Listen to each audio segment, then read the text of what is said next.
Kolok sembelih full tanduk kerbau hitam, model Betawian, handle jengkolan, full ya, aksesorisnya dari tanduk semuanya.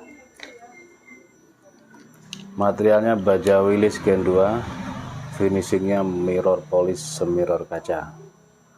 Panjang bilahnya 30 cm, terlebar di ujung 4 cm, ketebalannya 4 mili. Lep. Tajamnya mantep banget. Set, lep. Jos. Set, lep.